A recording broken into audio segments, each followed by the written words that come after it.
মধ্যপ্রাচ্যের উত্তপ্ত ভূরাজনৈতিক বাস্তবতায় কৌশলগতভাবে অত্যন্ত গুরুত্বপূর্ণ হরমুজ প্রণালী ঘিরে তৈরি হয়েছে এক গভীর অনিশ্চয়তা। ইরানকে কেন্দ্র করে শুরু হওয়া সামরিক উত্তেজনা ও সংঘাতের ৫ সপ্তাহ পেরিয়ে গেলেও পরিস্থিতির তেমন কোনো স্থিতিশীলতা ফিরে আসেনি, বরং সময়ের সঙ্গে সঙ্গে এই জলপথটি বৈশ্বিক রাজনীতি ও অর্থনীতির কেন্দ্রবিন্দুতে পরিণত হয়েছে।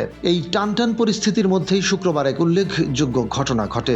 দীর্ঘদিন বন্ধ থাকার পর অবশেষে একটি পশ্চিমা দেশের জাহাজ, ফ্রান্সের একটি বাণিজ্যিক জাহাজ হরমুজ প্রণালী সফলভাবে অতিক্রম করতে সক্ষম হয়। সংঘাত শুরুর পর এটি প্রথম কোনো পশ্চিমা জাহাজ যা এই বিপজ্জনক ও নিয়ন্ত্রিত জলপথ দিয়ে নিরাপদে যাত্রা সম্পন্ন করল।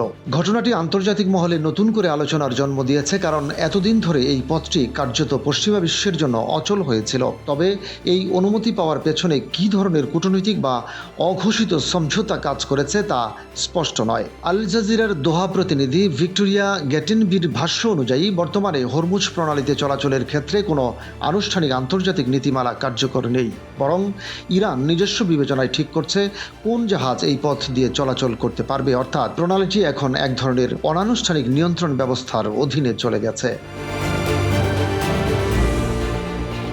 বিভিন্ন সূত্রে আরও জানা গেছে, এই জলপথ ব্যবহারের বিনিময়ে কিছু জাহাজের কাছ থেকে অর্থ বা টোল আদায় করা হচ্ছে, যদিও এ বিষয়ে কোনো আনুষ্ঠানিক স্বীকৃতি নেই। যদি এ ধরনের ব্যবস্থা সত্যি হয়ে থাকে তবে তা আন্তর্জাতিক সামগ্রিক আইনের দৃষ্টিতে এক বড় বিতর্কের জন্ম দিতে পারে। বর্তমান পরিস্থিতিতে ইরান যেসব দেশকে বন্ধুত্বপূর্ণ হিসেবে বিবেচনা করছে তাদের জাহাজগুলোকে সীমিত আকারে চলাচলের অনুমতি দেওয়া হচ্ছে। এই তালিকায় রয়েছে জাপান, থাইল্যান্ড, গ্রিস, মালয়েশিয়া, চীন, পাকিস্তান, ইরাক এবং ভারত সহ আরও কয়েকটি দেশ। অন্যদিকে যুক্তরাষ্ট্র, যুক্তরাজ্য, ইসরায়েল এবং তাদের ঘনিষ্ঠ মিত্রদের সঙ্গে সংশ্লিষ্ট জাহাজগুলোকে আটকে দেওয়া হচ্ছে। তেহরানের দৃষ্টিতে এসব দেশ সম্ভাব্যভাবে তাদের বিরুদ্ধে সামরিক পদক্ষেপে জড়িত থাকতে পারে, এমন সন্দেহ থেকেই এই কঠোর অবস্থান নেওয়া হয়েছে। স্বাভাবিক সময়ে হরমুজ প্রণালী বিশ্ব বাণিজ্যের এক প্রাণকেন্দ্র। প্রতিদিন প্রায় ১০০ জাহাজ এই পথ দিয়ে যাতায়াত করে, যার একটি বড় অংশই তেল ও গ্যাস পরিবহনের সঙ্গে যুক্ত। কিন্তু বর্তমান সংকটে সেই প্রবাহ প্রায় থমকে গেছে। ধারণা করা হচ্ছে প্রায় ২ থেকে ৩ হাজার জাহাজ এখন এই অঞ্চলে আটকে রয়েছে, যেগুলো চলাচলের অনুমতির অপেক্ষায় আছে। এই স্থবিরতা শুধু আঞ্চলিক নয়, বরং বৈশ্বিক অর্থনীতির উপরও গুরুতর প্রভাব ফেলতে পারে, বিশেষ করে জ্বালানি সরবরাহ মূল্য বৃদ্ধির ক্ষেত্রে। তবে এই অচলাবস্থার মধ্যেও কূটনৈতিক তৎপরতা একেবারে থেমে নেই। সাম্প্রতিক দিনগুলোতে কিছু ইতিবাচক অগ্রগতির ইঙ্গিত পাওয়া গেছে। জানা যাচ্ছে, ওমান এবং ইরান যৌথভাবে হরমুজ প্রণালীতে স্বাভাবিক নৌ চলাচল পুনরুদ্ধারের জন্য একটি নতুন প্রটোকল তৈরি করার চেষ্টা করছে। এই উদ্যোগ সফল হলে হয়তো ধীরে ধীরে পরিস্থিতি স্বাভাবিক হতে পারে। তবে প্রশ্ন এখনও অনেক।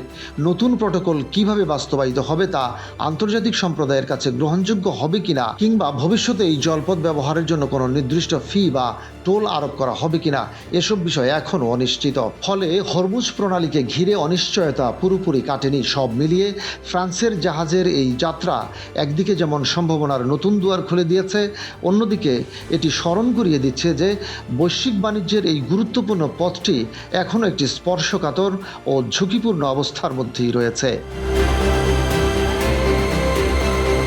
রশিদ কামাল, বাংলাবাজার পত্রিকা।